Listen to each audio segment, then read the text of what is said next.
मातश्री नर्मदेहर शबिन्दुसिन्धुशुष्कलत्तरङ्गभङ्गरञ्जितं दिशश्रुपापजातजातकारिवारिसंयुतं कृतान्तदूतकालभूतभीतिहारिवर्मदे त्वदीयपादपङ्कजं नमामि देवि नर्मदे।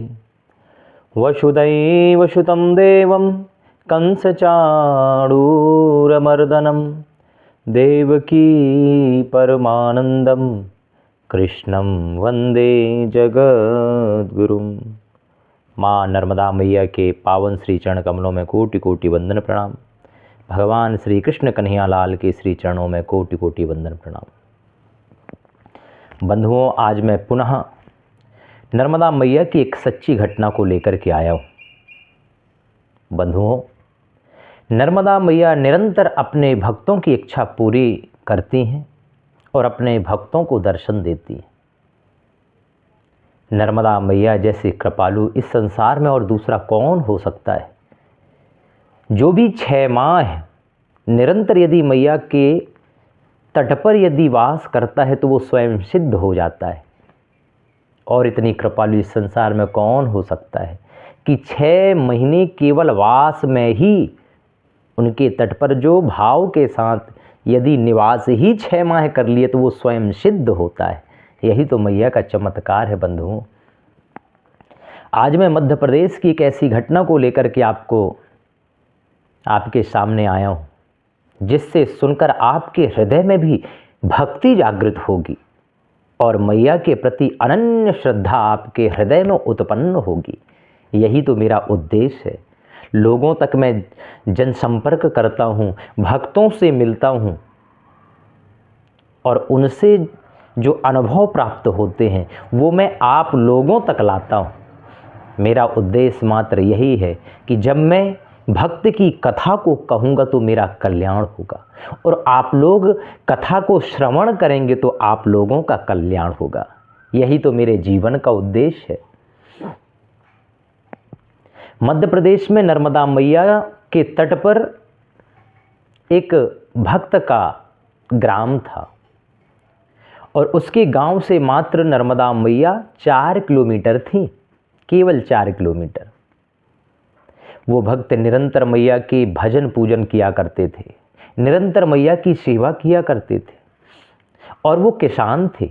अपने घर में गायों को पाल रखा था, गाय की सेवा होती थी और वो उसी मैया के तट पर ले जाकर के गैया को चराया करते थे और बढ़िया मैया के तट पर सुंदर गाय चरती थी, प्रसन्न होती थी, मैया का जल का सेवन करती थी और भक्त भी बड़े आराम के साथ मैया के तट पर वृक्ष के नीचे बैठा बैठा मैया का ध्यान किया करते थे, मैया का भजन करते थे। बंधुओं, भजन करते करते उन महाराज को, उन बाबा को बहुत समय व्यतीत हो गया। उनके घर का जो वातावरण था, जो माहौल था, बड़ा शांत था, क्योंकि जो भक्त होता है, भक्त के घर में बड़ी शांति होती है, मैया की विशेष कृपा होती है। अशांति उनके जीवन में कदापि नहीं हो सकती। अभाव तो भक्तों के घर में होता ही नहीं है महाराज। जिसने भगवान को सब कुछ समर्पित कर दिया, फिर भला कोई छोटी सी भी कामना ऐसी हो सकती है जो उसकी पूरी ना हो। विचार करो, हम गृहस्थी रात दिन कोल्हू की बैल की तरह फिरते हैं, फिर भी कोई ना कोई बात में हम परेशान रहते हैं। और संतों को देखो, महात्माओं को देखो, घर परिवार नगर बस्ती सब कुछ छोड़ करके एकांत जंगलों में वास किया करते हैं। फिर भी महाराज जो व्यवस्था हमें अपने घर पर नहीं होती, वो जंगलों में जहाँ कुछ नहीं मिलता वहाँ भी उनके महल खड़े होते हैं। ये क्या है? ये प्रभु की कृपा है उनके ऊपर। भगवान कहते हैं, जो मेरी शरण में आ जाता है फिर उसे किसी बात की, किसी वस्तु की कमी नहीं होती कदापि। बंधुओं, उनके घर में भी किसी चीज़ की कोई कमी नहीं थी। बड़े शांति के साथ, बड़े आनंद के साथ उनका जीवन चल रहा था। बढ़िया पति पत्नी बच्चे खूब आनंद के साथ रहते थे। बाबा भी मैया की भक्ति करते थे और गैया चराया करते थे। अब क्या हुआ, धीरे धीरे समय व्यतीत हुआ, बाबा की उम्र जो है वो काफ़ी हो गई, करीबन 70 वर्ष के हो गए बूढ़े। और मैया का तो कहना है, जो भी भक्त माँ की सेवा करता है उसे मैया किसी न किसी रूप में दर्शन अवश्य देती। अब एक दिन की बात है कि अब बाबा वृद्ध हो गए तो ज़्यादा उनका जाना नहीं हो पाता मैया के स्थान पर। 4 किलोमीटर प्रतिदिन नहीं जाते, जब कोई ले जाता तो दर्शन करके आ जाते, लेकिन निरंतर मैया की सेवा में अपने घर से ही सेवा किया करते थे। अब एक दिन की बात है, गैया चरने के लिए गई थीं। सबकी गैया तो सबके जितने पशु थे सब तो घर आ गए, लेकिन इनकी गाय नहीं आई। बच्चे सब बाहर थे। अब जब गाय नहीं आई तो बड़ी चिंता हुई, क्या करें, कहाँ मैं जाऊं खोजने। शाम हो गई थी, दिखाई भी थोड़ा कम देता था। पत्नी ने कहा आज तो गैया नहीं आई, क्या करें। बाबा ने कहा कि अब शाम का समय है, मुझे दिखाई भी कम देता है, मैं कहीं गिर जाऊंगा यदि मैं खोजने के लिए जाऊंगा तो। एक काम करता हूँ, सुबह सुबह जाऊंगा। बंधुओं, बाबा सुबह सुबह जाते हैं, धीरे धीरे चारों तरफ खेतों में देखते हैं, जंगलों में देखते हैं और मैया के किनारे जाते हैं, क्योंकि उनकी गैया मैया के किनारे भी चरा करती थी। तो बाबा ने जैसे ही मैया के किनारे जाकर के देखा, चारों तरफ देखते रहे, दोपहर हो गई महाराज। इतनी कड़ी धूप में बाबा पसीना पसीना परेशान हो रहे थे। मैया का चिंतन निरंतर उनका चल रहा था और मन में शायद विचार था, माँ मेरी गायें कहाँ चली गई, मुझे पता नहीं। ऐसा मन में उनके विचार आया ही था कि पीछे से एक छोटी सी कन्या बाबा को आवाज़ लगाई, बाबा।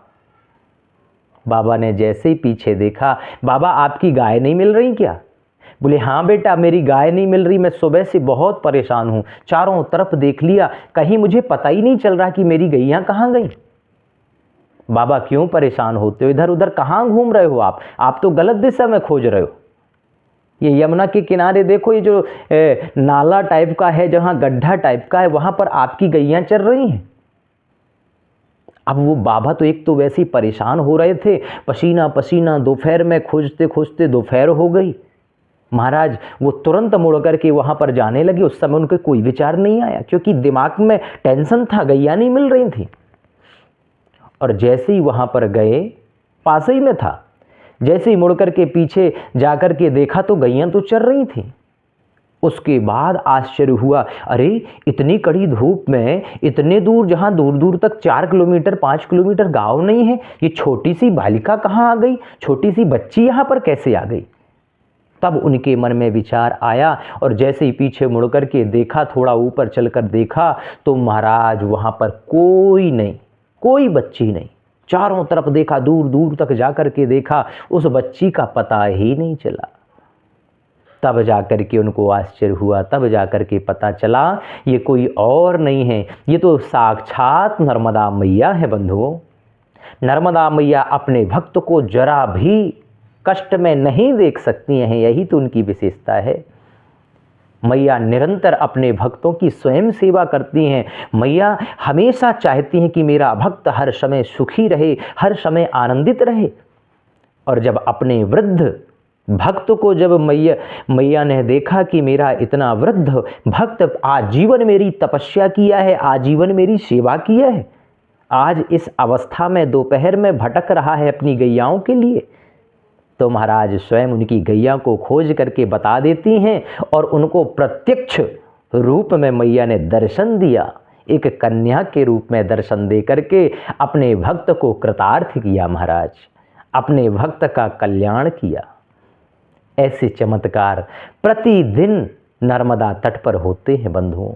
जो भक्त निश्चल आत्मा से मैया का भजन करता है, समर्पण भाव से, समर्पित भाव से, जिसमें किसी भी प्रकार का तर्क ना हो, किसी प्रकार का मैया में कोई प्रश्न चिन्ह ना हो, यदि विश्वास के साथ यदि भक्त माँ का स्मरण करता है, चाहे वो कहीं से भी करे, अपने घर पर बैठ करके भी यदि मैया का विस्मरण करेगा, तो उस भक्त के जीवन में जो भी संकट क्यों ना आए, वो सारे संकट मैया दूर कर देती हैं, क्योंकि उनमें सामर्थ्य है। आज वो भक्त के नेत्रों से ऐसे आंसू झर रहे हैं कि माँ, एक तो मैं ऐसा अभागा कि मैं आपको पहचान ना पाया। आप साक्षात रूप में खड़ी थीं, मुझे मार्ग बता रही थी, मेरी गैयों का पता बता रही थी, लेकिन कैसा अभागा था कि मैं आपको पहचान नहीं पाया। काश उस समय मैं पहचान लेता तो आपके चरण पकड़ लेता। वो पछताता रहा, नेत्रों से आंसू झरते रहे, मैया को बारंबार प्रणाम करता रहा और अपनी गायों को लेकर के वो जब वृद्ध अपने घर आया, सारा वृत्तांत कह सुनाया। बंधुओं, आज तो उसके घर में सारे, उसकी पत्नी, उसकी बेटी सब रो रहे हैं कि मैया कितनी कृपालु हैं, साक्षात आज मेरे पिता को दर्शन दे दी।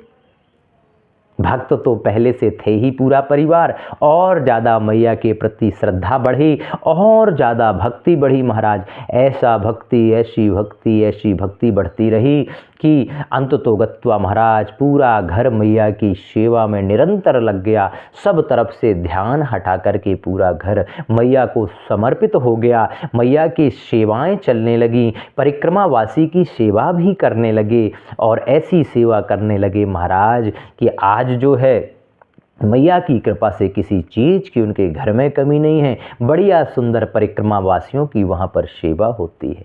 इसलिए बंधुओं, आप भी जहाँ भी रहें, जिस अवस्था में रहें, जिस हाल में रहें, मैया का निरंतर ध्यान करते रहें, मैया का निरंतर स्मरण करते रहें। मैं सत्य कहता हूँ, एक दिन ऐसा आएगा कि आपके हृदय में भी भक्ति मैया के प्रति ऐसी उमड़ेगी कि आपको भी पता नहीं चलेगा। और जो भक्त मैया की साधना करता है, मैया का भजन करता है, मैया का स्मरण करता है, उसे मैया अवश्य दर्शन देती हैं, चाहे वो किसी भी रूप में क्यों ना हो। यदि विश्वास नहीं है तो आप नर्मदा खंड के संतों के पास जाइए, आप नर्मदा खंड के भक्तों के पास जाइए, आप नर्मदा परिक्रमा वासियों के पास जाइए, उनसे उनका अनुभव पूछिए, फिर आपको पता चलेगा कि वो आपका जो लग्जरी जीवन है, लाइफ है, और ये मैया के भक्तों का थक्कड़पन है, उसमें और इसमें कितना अंतर है। जो आप करोड़ों रुपए के बंगलों में रह करके जो सुख आपको नहीं मिलता, वही नर्मदा परिक्रमा वासियों को मैया के किनारे जहां मन आता है वहां लेट जाते हैं, निश्चिंत होकर के मैया की शरण में रहते हैं, उनको इतना आनंद आता है कि आपको अपने घर में एसी कमरे और डल्लब के गद्दों में वो आनंद नहीं मिलता है। यही तो मैया के भक्तों का आनंद है और यही तो मैया की कृपा है। इसलिए बंधुओं, ज़्यादा से ज़्यादा मैया का स्मरण करें, निरंतर सेवन करें। वीडियो अच्छी लगे तो लाइक एंड सब्सक्राइब करें और लोगों तक शेयर करें ताकि उनके हृदय में भी मैया के प्रति भक्ति, श्रद्धा और विश्वास बढ़े। मात श्री नर्मदे हर हर महादेव। आप मेरे चैनल में बने रहिए। मैं नित्य प्रतिदिन कोशिश करूँगा एक भक्त की वीडियो मैं अवश्य अपलोड करूँगा। यही मेरी इच्छा है और यही मेरी मैया की कृपा है। नर्मदे हर हर महादेव।